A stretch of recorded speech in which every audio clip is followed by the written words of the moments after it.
ইউক্রেনে রাশিয়ার অভিযান শুরুর পর থেকেই ইউরোপীয় ইউনিয়নের সদস্যপদ পেতে বেশ তৎপর ছিল ইউক্রেন। বৃহস্পতিবার 14 ডিসেম্বর বেলজিয়ামের রাজধানী ব্রাসেলসে ইউরোপীয় ইউনিয়নের নেতাদের এক বৈঠকে ঐতিহাসিক সিদ্ধান্ত গ্রহণ করা হয়েছে। ইউক্রেন এবং মলডোভাকে দ্রুতই ইইউ এর সদস্যপদ দেয়া হবে। ইউক্রেনে রাশিয়ার অভিযান শুরুর পর থেকেই ইইউ এমন সিদ্ধান্ত নিতে চেয়েছিল। ইইউ এর অন্যান্য সদস্যরা যখন ইউক্রেনকে সদস্যপদ দিতে সম্মত হয়েছিল তখন সেখানে বাদ সাধে হাঙ্গেরি। তবে হাঙ্গেরি তার মত পরিবর্তন করেছে এবং ইউক্রেনকে ইইউ এর সদস্যপদ দিতে সম্মত হয়েছে। ফলে দীর্ঘ টালবাহানার পর ইইউতে যোগ দিতে যাচ্ছে ইউক্রেন। ইইউ এর সদস্যপদ পেতে আর কোনো বাধা নেই এই সংবাদ প্রকাশ্যে আসার পর ইউক্রেনের প্রেসিডেন্ট ভ্লাদিমির জেলেনস্কি সামাজিক যোগাযোগ মাধ্যম এক্সে লিখেছেন, এ এক ঐতিহাসিক জয়ের মুহূর্ত। এ জয় কেবল ইউক্রেনের নয়, সামগ্রিকভাবে ইউরোপীয় ইউনিয়নেরও। এই জয় আমাদেরকে আরও বেশি শক্তিশালী এবং উজ্জীবিত করবে।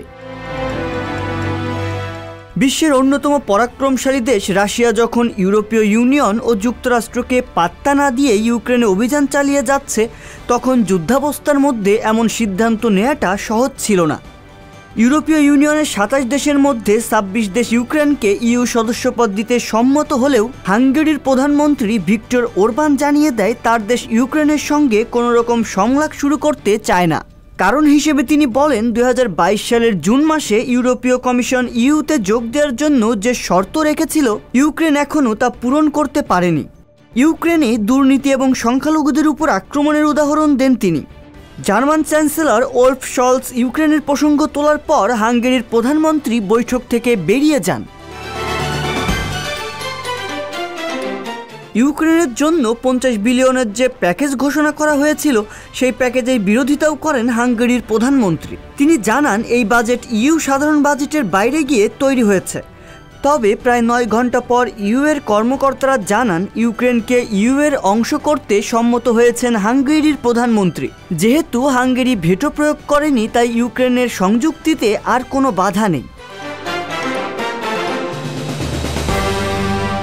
ইউক্রেনের ইইউ সদস্যপদ প্রাপ্তির ঘটনা রাশিয়া ইউক্রেনের মধ্যে চলমান যুদ্ধে কেমন প্রভাব ফেলবে তা নিয়ে তৈরি হয়েছে ধোঁয়াশা। ইইউর সদস্যপদ পেয়ে গেলে তখন ইউরোপীয় ইউনিয়নের সদস্য দেশ ইউক্রেনকে সরাসরি সহায়তা করতে পারবে। নীতিগত কোনো বাধ্যবাধকতাও থাকবে না। ইউরোপীয় ইউনিয়ন কি রাশিয়ার সাথে কোনো সমঝোতায় আসবে নাকি ইউক্রেনকে অস্ত্র রসদ দিয়ে যুদ্ধকে আরও এগিয়ে নিয়ে যাবে তা নিয়েও রয়েছে বেশ দুশ্চিন্তা। যদি ইউরোপীয় ইউনিয়ন একজোট হয়ে রাশিয়ার বিরুদ্ধে আক্রমণ পরিচালনা করে তখন রাশিয়ার অবস্থান কেমন হবে সেটা এখনই বলা যাচ্ছে না। রিয়াজুল ইসলাম, সংবাদ প্রকাশ।